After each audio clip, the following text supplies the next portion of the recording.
Lifestyle. मैं हूं आपके साथ सुनीता राय शर्मा। सर्दी के मौसम में गर्म चाय और पकौड़े तो बहुत से लोगों को पसंद होते हैं, लेकिन इस मौसम में कुछ ऐसा है जो बहुत से लोगों को पसंद नहीं होता, और वो है लगातार फैलती बीमारियां। कॉमन कोल्ड से होने वाले अस्थमा तक इस मौसम में आपको कई बीमारियों का सामना करना पड़ सकता है। इसी पर चर्चा आज हम करेंगे कि कैसे इन मौसमी बीमारियों से आप बच सकते हैं और रह सकते हैं स्वस्थ। इसके लिए हमारे साथ स्टूडियो में मौजूद है डॉक्टर A.K. अग्रवाल, जो कि फिजिशियन है और आपके तमाम सवालों का वो जवाब भी देंगे। Welcome sir. Thank you. तो चलिए, आपका स्वागत है। और कैसे इस मौसम में आप अपना ख्याल रखें, अपनों का ख्याल रखें, इसी पर देखिए हमारी आज की खास पेशकश।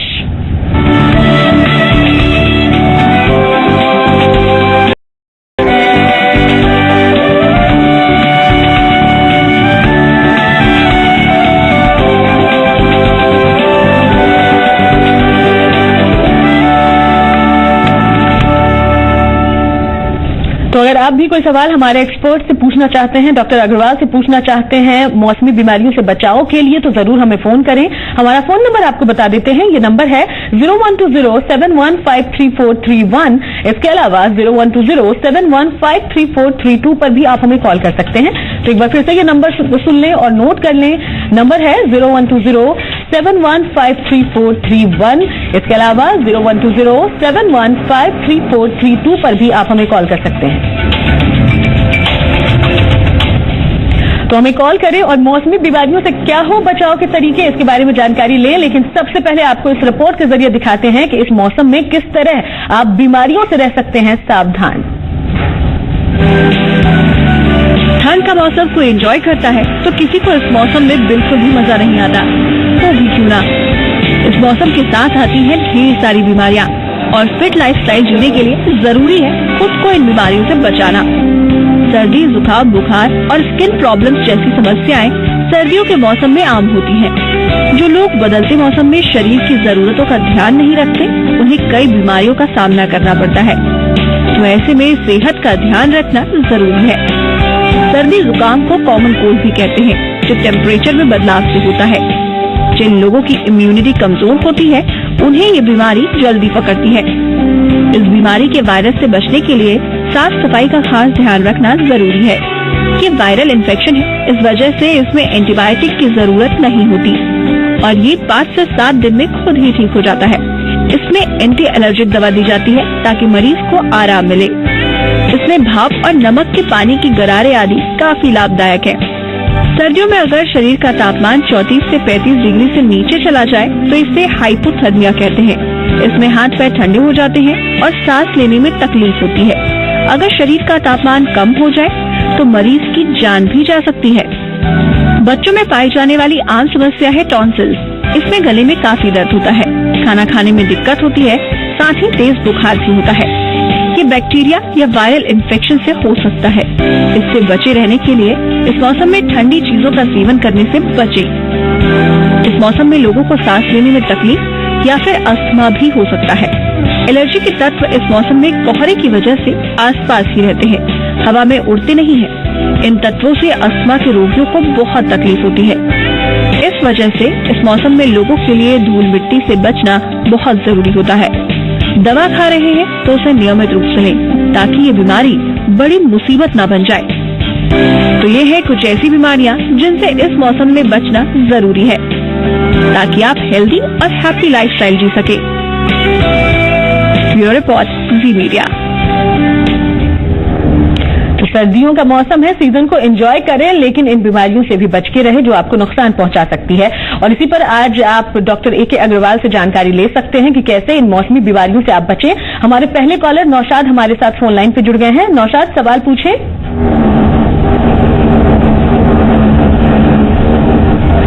नौशाद, आप तक आवाज पहुंच रही है तो सवाल पूछे। जी, सवाल पूछिए। हाँ, हेलो जी, सवाल पूछे। हाँ, कहना ये है कि मुझे बहुत हांफनी सर्दी के मौसम में हो जाता है। उसके लिए क्या करना होगा? सांसें आपकी बहुत ज्यादा फूलती हैं। डॉक्टर अग्रवाल, क्या किया जा सकता है? नौशाद जी, क्या आपने कभी किसी डॉक्टर को दिखलाया? जी दिखाया तो था, वही टैबलेट वगैरह सब मिलता है फिर ठीक हो जाता है। नहीं, क्या उन्होंने आपको ये बताया कि आपको दमे की तकलीफ है? जी सांस फूलता है तो पूरा खांसी होता है तो मुझ के बैठ जाते हैं बहुत जोर से। सांस उखड़ जाती है? बैठे बैठे भी उखड़ती है या चलने फिरने पर उखड़ती है? नहीं, बैठने पर भी उखड़ती है। जी जी। तो देखिए, जो आप बतला रहे हैं उससे ऐसा लगता है आपकी बात सुनकर कि आपको शायद दमे की तकलीफ होगी। और आपकी उम्र कितनी है नौशाद? जी मेरी उम्र वही 47 है सर। 47। और कितने समय से आपको ये प्रॉब्लम चल रही है? ये करीब हमको लगता है कि 3-4 साल से ऐसा होते रहता है। आप काम क्या करते हैं? काम तो सर मैं सुधा दूध का ही काम करता हूँ, किसान भी हो, दोनों चीज काम करते हैं। जी, मैं इसलिए पूछना चाहता हूँ कि आपको लगता है कि दमे की तकलीफ है और उसके लिए सबसे पहले आपको जो प्रिकॉशन लेनी है वो ये कि मिट्टी, धूल, धुआं, आपको इन सब चीजों से बचना चाहिए। जो आप काम करते हैं जहां पर भी आपको ये ध्यान रखना पड़ेगा कि कहाँ वहां पर मिट्टी, धूल, धुआं ना हो। जी। सडन चेंजेस ऑफ टेम्परेचर ना हो, गर्म सरद का आपको ख्याल रखना चाहिए कि कभी बहुत गर्म उसमें बैठे हैं और एकदम बाहर चले जाते हैं तो बाहर ठंड लगती है। ये चीजें आपको अवॉइड करनी चाहिए। ठीक है। इसी तरह से ये आपकी तकलीफ जब मौसम बदलता है उस समय में ये तकलीफ होने के चांसेस ज्यादा होते हैं, जैसे अक्टूबर नवंबर का महीना और उधर मार्च अप्रैल का महीना, जब सर्दी से गर्मी आती है और गर्मी से सर्दी आती है। उस समय में हमारे शरीर की इम्यूनिटी काफी कम हो जाती है और जिन लोगों को ये तकलीफ होती है उन लोगों में ये तकलीफ इन महीनों में प्रेसिपिटेट होने के चांसेस ज्यादा होते हैं। ठीक है। इसलिए आपको अपना इन महीनों में थोड़ा ज्यादा ख्याल रखना चाहिए। जब हम कह रहे हैं कि आपको ज्यादा ख्याल रखना चाहिए, उसका मतलब ये कि आपको अपने शरीर को गर्माइश की साइड पर रखना चाहिए। मसलन अगर एक नॉर्मल आदमी एक स्वेटर पहनता है तो उस समय में आपको कोशिश करनी चाहिए न सिर्फ खान पान बल्कि रहन सहन का भी पूरा ध्यान रखना है ताकि सर्दी कहीं से भी उन पर अटैक ना कर पाए। अगले कॉलर का हम रुख कर लेंगे। प्रेम हमारे साथ है, सवाल पूछिए प्रेम। हाँ जी, क्या कहते हैं, हमारा घर में चिकन पॉक्स हो गया है। पहले बड़ा बेटा को हुआ, उसके बाद छोटा को हुआ, उसकी मम्मी को हो गया है। इसके लिए अब क्या करना पड़ेगा? सवाल दोबारा रिपीट करिए। बहुत ज्यादा जुकाम है, पॉक्स हो गया है जी, बड़ा वाला हो गया। पहले बड़ा बेटा को हुआ। जी जी जी। समस्या क्या हुई है? बीमारी का एक बार फिर से नाम बता दे। चेचक। जी चेचक। जी, इनके घर में पहले इनकी वाइफ को, इनके दोनों बेटों को भी चेचक हो गया है। क्या हो सकता है, कैसे बचाव के तरीके अपनाएं? देखिए, चेचक तो मैं नहीं मानूंगा आपकी बात को कि चेचक हुआ, क्योंकि चेचक तो हमारे देश से खत्म हो चुकी है। चेचक नहीं होगा। आपने डॉक्टर को दिखलाया, उन्होंने चेचक बतलाया आपको? दाने दाने निकले हैं शरीर पर? जी, वो बता रहे हैं कि उनके घर में उनके बेटों को और उनकी वाइफ को कंटिन्यू ये प्रॉब्लम हो रही है। नहीं, देखिए, चेचक नाम की जो बीमारी है वो हमारे देश से कई साल पहले खत्म हो चुकी है। अभी एक भी केस हमारे देश में ऐसा चेचक का नहीं है, बिल्कुल भी नहीं है अभी, और कई साल पहले से खत्म हो चुकी है। तो कई बीमारियां होती हैं जो चेचक से मिलती जुलती होती हैं। उसमें आपको एक ये वायरल इन्फेक्शन होता है, उसमें आपको थोड़ा सा ये ख्याल रखना पड़ता है कि ये बीमारी ऐसी होती है कि एक से दूसरे को फैलती है। जी, इसलिए आपको ये कोशिश करनी चाहिए कि जिन लोगों को है उनको थोड़ा सा अलग रखा जाए, उनके कपड़े अलग रखे जाएं, उनके खाने पीने के बर्तन अलग रखे जाएं, उनकी खुराक अच्छी रखी जाए। और ये सेल्फ लिमिटिंग डिजीज होती है। सेल्फ लिमिटिंग का मतलब कुछ समय के बाद अपने आप शरीर की ताकत की वजह से ये धीरे धीरे करके खत्म हो जाती है। अक्सर इन बीमारी में आपको कोई ज्यादा दवा की जरूरत नहीं पड़ती, सिवाय इसके कि अगर आपको थोड़ा बुखार है तो बुखार की दवा लेंगे, जुकाम है तो जुकाम की दवा लेंगे। इससे ज्यादा किसी और मेडिसिन की ज्यादा जरूरत नहीं होती। चलिए, तो सबसे अहम तरीका है बचाव का, तो एक दूसरे से थोड़ा डिस्टेंस मेंटेन करें ताकि घर में और ये बीमारी ना फैले। मीनाक्षी हमारी अगली कॉलर है, उनका हम रुख कर लेंगे। मीनाक्षी, सवाल पूछे। मैम, मेरा सवाल है कि जैसे ना मुझे ना कफ की प्रॉब्लम है, तो उसमें क्या होता है कि जैसे खांसी आती है तो जो बल्कि इनहेल करने की प्रॉब्लम हो जाती है, और साथ में ना जैसे कुछ भी डाइट में लिया होता है वो भी वॉमिट के रूप में निकल आता है। जी, आपको खांसी कितने समय से है? 1 मंथ से क्लियरली। 1 मंथ से है। सूखी खांसी होती है या बलगम भी आता है साथ में? बलगम भी आता है। बलगम भी आता है। तो मेरा सुझाव आपके लिए ये है कि सबसे पहले आपको एक अपना एक्सरे कराना चाहिए चेस्ट का, ताकि उसमें हम देख सकें कि कहीं कोई निमोनिया या टीबी जैसी कोई बीमारी तो नहीं पल रही, क्योंकि 7 दिन से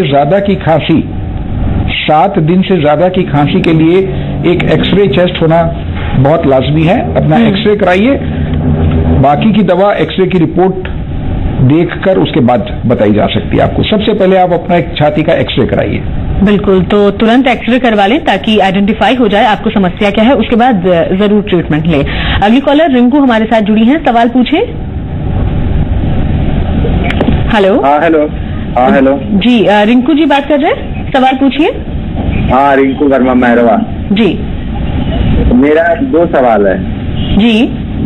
मेरा एक सवाल ये है कि जैसे कि गले में हमेशा मतलब कफ जैसा मतलब निकलता है हमेशा, मान लीजिए नहाने के समय, खाने के समय, ऐसा ही कुछ मतलब ज्यादा दिन से है। कोई दिक्कत तो नहीं है, लेकिन मतलब चिपका पदार्थ रहता है। दूसरा सवाल ये है, मसल्स बनाने के लिए क्या उपाय है? मतलब पहला सवाल क्या बताया आपने? मतलब जी, इनको भी बलगम की समस्या है। मसल जी। सेकंड सवाल तो समझ आ गया। मसल्स का पहला आपने बताया बलगम निकलता है। हाँ, मतलब जैसे कफ जैसे मतलब ऐसे ही सफेद, मतलब कोई इसमें कलर नहीं है। जी। आप स्मोकिंग करते हैं क्या? जी नहीं। अच्छा, देखिए, अगर आप स्मोकिंग नहीं करते तो नॉर्मली बलगम नहीं निकलना चाहिए। जब हम सुबह सोकर उठते हैं तो थोड़ी सी बलगम की गांठ निकल सकती है, वो पॉल्यूशन की वजह से होती है। लेकिन अगर आपको उससे ज्यादा बलगम निकलती है, दिन में 3-4 बारी बलगम निकलती है, तो आपके लिए भी मेरा वही सुझाव है कि सबसे पहले एक अपना एक्सरे चेस्ट का कराना चाहिए, देखने के लिए कि कहीं कोई और बीमारी अंदर तो नहीं पल रही। जहां तक मसल्स की बात है, मसल्स के लिए आपको 2 चीजें मोटी मोटी बताना चाहेंगे। सबसे पहले तो आपको एक्सरसाइज करनी चाहिए। एक्सरसाइज के साथ साथ आपको हाई प्रोटीन डाइट लेनी चाहिए, क्योंकि मसल्स प्रोटीन्स से बिल्डअप होते हैं। और एक्सरसाइज आपको अपने आप नहीं, लेकिन किसी ट्रेनर की गाइडेंस में करनी चाहिए, ताकि आपके स्पेसिफिक मसल्स को वो डेवलप कर पाए। और साथ में जैसे मैंने बताया कि हाई प्रोटीन डाइट आपको लेनी चाहिए। जी, चलिए अगले कॉलर महेश हमारे साथ हैं, उनसे हम बातचीत करते हैं। महेश, सवाल पूछे। मैडम, हमको सवेरे सवेरे उल्टी जैसा लगता है और पैर हाथ थरथराता है। एक बार फिर से सवाल दोहराएं। उल्टी जैसा लगता है, वॉमिट फील होती है। जी, वॉमिटिंग कैसे होता है और पेट साफ नहीं होता है, तो हाथ थरथराने लगता है। आपको कब्जियत रहती है क्या? हाँ। लेट्रिन डेली आती है या नहीं आती? हाँ। लेट्रिन आपको डेली आती है या नहीं आती? साफ नहीं होता है। अच्छा, तो आपके लिए 2 सुझाव हैं। सबसे पहले तो आपको पानी बहुत ज्यादा पीना चाहिए। जितना ज्यादा पानी पिएंगे उतना ज्यादा आपको फायदा होगा, नंबर 1। नंबर 2, आपको ग्रीन वेजिटेबल्स, हरी सब्जी, सलाद, ये बहुत ज्यादा इस्तेमाल करना चाहिए। नंबर 3, आपको थोड़ा सा एक्सरसाइज करनी चाहिए, वॉकिंग करनी चाहिए। आधा किलोमीटर 1 किलोमीटर कम से कम डेली आपको घूमना चाहिए। और चौथी चीज कि जो तली हुई चीजें हैं, मिर्च मसाला और तली हुई चीजें, ये कम इस्तेमाल करनी चाहिए। इनकी वजह से आपको वॉमिटिंग की फीलिंग रहेगी, उल्टी की फीलिंग रहेगी और कब्जियत रहेगी। तो ये अगर आप थोड़ा प्रिकॉशंस लेंगे तो उम्मीद है कि आपकी तकलीफ में काफी राहत मिलेगी। बिल्कुल, यानी कि जितना हेल्दी खा सकती हैं खाइए, जल्द से जल्द राहत मिलेगी। एक और कॉलर हमारे साथ है, नाम बताएं अपना और सवाल पूछें। मेरा नाम नवीन कुमार पटेल है मैडम। जी नवीन साहब, सवाल पूछें। मेरे बाबा हार्ट के पेशेंट है। हाँ। सुबह में जब निकलते हैं तो उनको एलर्जी हो जाती है मैडम।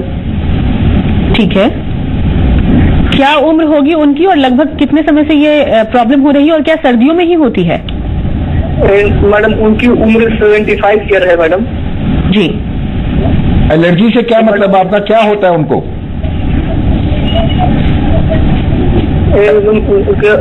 नहीं मैडम, गर्मी के मौसम में भी हो जाती है, और दूसरी बात है कि मतलब जब निकलते हैं सुबह में तो उनको एलर्जी हो जाता है। एलर्जी में क्या होता क्या है? मतलब आपको उनको छींकें आती हैं, नजला होता है, या शरीर पर दाने हो जाते हैं, क्या मतलब? जी नवीन जी, कैसी प्रॉब्लम होती है उनको एलर्जी की वजह से? हाँ मैडम, उनको लगता है कि किसी भी चीज सुबह में यदि उसके सांसों से लेते हैं तो उनको सांस लेने में प्रॉब्लम होती है जी। अगर उनको सांस लेने में प्रॉब्लम है और वो हार्ट के पेशेंट हैं तो जरूरी ये है कि उनके हार्ट स्पेशलिस्ट को दिखाया जाए, क्योंकि हार्ट के पेशेंट्स में सांस लेने की दिक्कत एलर्जी की वजह से नहीं होती, अक्सर वो हार्ट की डिजीज की वजह से होती है। तो इसलिए एक तो उनको चलना फिरना कम करना चाहिए, नंबर 1। नंबर 2, अपने हार्ट स्पेशलिस्ट को दिखा के टेस्ट कराइए ताकि उससे पता लग पाए कि हार्ट की कंडीशन क्या है और उसके अकॉर्डिंगली उसका ट्रीटमेंट किया जाएगा। तो एक बार जरूरी है कि इस चीज के लिए कंसल्ट कर लिया जाए ताकि उनके शरीर को देखकर ये फैसला हो सके आगे ट्रीटमेंट कैसे देना है। एक और कॉलर हमारे साथ हैं, नाम बताएं और सवाल पूछें। हेलो, अपना नाम बताते हुए सवाल पूछ लें। हाँ, मेरा नाम गणेश कुमार श्रीवास्तव। जी सर, सवाल पूछिए। हाँ, सवाल है जो कुछ सर्दी होता है तो जल्दी छूटता नहीं है जी। उम्र आपकी? 8-10 रोज का। उम्र मेरा 33 साल। ठीक है। सर्दी अगर इनको एक बार हो जाए तो वो जल्दी ठीक नहीं होती, क्या हो सकता है? इससे आपको ये लगता है कि आपकी इम्यूनिटी काफी कम है, क्योंकि एक तो आप सर्दी पकड़ते जल्दी हैं और जब हो जाती है तो काफी लंबे समय तक रहती है। आपको अपनी इम्यूनिटी को बढ़ाने के लिए कुछ चीजें करनी चाहिए, जैसे आजकल मौसमी, संतरा, किन्नू ये फल आ रहे हैं, इनका ज्यादा सेवन करना चाहिए। अमरूद का ज्यादा सेवन करना चाहिए, आंवले का ज्यादा सेवन करना चाहिए, च्यवनप्राश खाना चाहिए।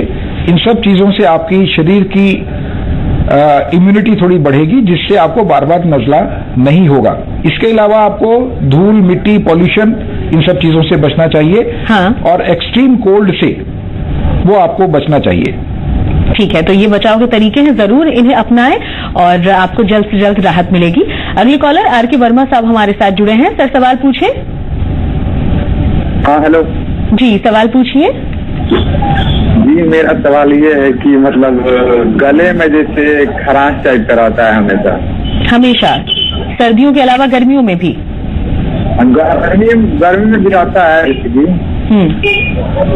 डॉक्टर, कोई और इन्फॉर्मेशन? काम क्या करते हैं आप? जी भाई, व्यवसाय है, बैठते हैं दुकान पे। मतलब यही 25-26 होगा जी। दुकान चलाते हैं, शॉपकीपर हैं। हाँ। अगेन आपकी भी जो प्रॉब्लम लगती है वो एलर्जी की रिलेटेड लगती है। आपको थोड़ा सा, दुकान चलाते हैं तो उसमें थोड़ा मिट्टी, धूल से थोड़ा अपना बचाव करना चाहिए। कोशिश करिए कि थोड़ा मास्क लगाकर दुकान पर बैठें। और एक बहुत जो फायदेमंद आपके लिए चीज होगी वो ये कि सुबह दुकान पर जाने से पहले और शाम को दुकान से आने के बाद कम से कम 2 बारी पानी गर्म करके नमक डाल के उसके गरारे करें, उससे आपको बहुत आराम मिलेगा। एक विटामिन सी की गोली एक रोज कम से कम 6 महीने तक आप इस्तेमाल कर लीजिए, उससे आपको इम्यूनिटी आपकी काफी बेटर हो जाएगी। चलिए, तो बचाव करें और विटामिन सी की गोली जरूर ले लें ताकि आपको राहत मिले। एक और कॉलर हमारे साथ हैं, अपना नाम बताइए और सवाल पूछ लीजिए। हेलो जी, नाम बताते हुए सवाल पूछे। राकेश कुमार बोल रहा हूँ। जी राकेश जी। जी, मेरी वाइफ की उम्र 24 ईयर्स है। तो उनका गले में मतलब सूजन हो गया है थोड़ा जी, और वो अपना दर्द फील कर रहे हैं, थोड़ा दर्द फील कर रही है थोड़ी। क्या उनको कुछ खाना वाना खाने में दिक्कत महसूस होती है, रुकावट महसूस होती है? लीजिए नहीं दर्द। हाँ, खाना खाने के टाइम उसका गले में थोड़ा दर्द होता है जी। तो वो और थोड़ा मतलब सूजन हो गया और दर्द भी करता है गला, खाने में दिक्कत होती है। बुखार तो नहीं आया उनको? नहीं, बुखार तो नहीं है। और कितने समय से प्रॉब्लम है? ये कोई 2 दिन से। 2 दिन से है? हाँ। तो आपको एक गरारे, जैसे मैंने अभी बतलाया, पानी गर्म करके नमक डाल के गरारे करिए दिन में 3-4 बारी। खाने में बहुत ठंडी और तली हुई चीजें मत इस्तेमाल करिए। और एक फ्लेक्सॉन की गोली आती है, एक गोली सुबह और एक गोली शाम जी, खाना खाने के बाद 3 या 4 दिन तक इस्तेमाल करेंगे तो उससे आपको आराम पड़ना चाहिए। ठीक है। अगले कॉलर विशाल हमारे साथ हैं। विशाल, सवाल पूछे। हेलो हेलो जी, विशाल सवाल पूछिए। सर, मैं खाना खाता हूँ रात में, तो रात में खाना खाने के बाद मुझे सुबह उल्टियाँ हो जाती है जी के बाद में। ये प्रॉब्लम हमेशा रात को ही होती है? ये कभी कभी होती है। हाँ। मतलब अभी वीकली, मतलब एक वीक में 3 दिन हो गया था ऐसा, तो मुझे ऐसा समझ भी नहीं आता कि ऐसा क्यों हो रहा है। जी डॉक्टर कोई और इन्फॉर्मेशन लेना चाहेंगे आप? सुबह उल्टी सुबह के समय होती है आपको? रात को इन्होंने बताया। नहीं, रात को मैं खाना खाता हूँ, जब सुबह उठता हूँ तो फिर उल्टियाँ होती हैं। जी जी जी जी जी जी। आप खाने में मतलब बाहर का खाना खाते हैं या घर का बना हुआ खाना खाते हैं? तो खाने आते हैं, बाहर का भी खाना होता है और घर का भी होता है। जी जी जी। उसमें कोई बहुत ज्यादा तली हुई चीजें या मिर्च मसाले वाली चीजें तो नहीं होती? होती है कभी कभी। देखिए हमारा आपको सजेशन ये रहेगा कि अगर आपको ये कुछ समय से प्रॉब्लम चल रही है तो एक तो आप ब्लैंड फूड लीजिए। ब्लैंड का मतलब सिंपल, बिना मिर्च मसाले का, और ज्यादा फ्राइड वगैरह अवॉइड करिए, नंबर 1 जी। नंबर 2, एक टेबलेट आपको बता देते हैं, पैन डी की गोली है। एक रात को खाना खाने के बाद एक गोली हर रोज खा लीजिए 1 हफ्ते तक। और खाना अपना सिंपल रखिए, हल्का खाना लीजिए, और खाना खाने के बाद कम से कम 2 घंटे तक लेटना नहीं है आपको। 2 घंटे तक या बैठिए या चलिए फिरिए, कुछ भी करिए, 2 घंटे तक रात के खाने के बाद लेटना नहीं है। और पैन डी की गोली रात को खाइए, और फिर भी अगर दिक्कत होती है तो फिर आगे देखेंगे। चलिए, तो फिलहाल ये तरीके अपनाएं, आपको जरूर फायदा होगा। गुड्डू कुमार हमारे अगले कॉलर हैं। गुड्डू, सवाल पूछिए।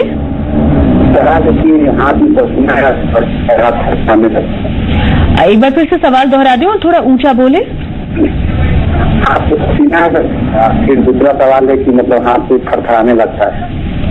जी, आपके हाथ थरथराते हैं। इसके पहले आपने क्या पूछा?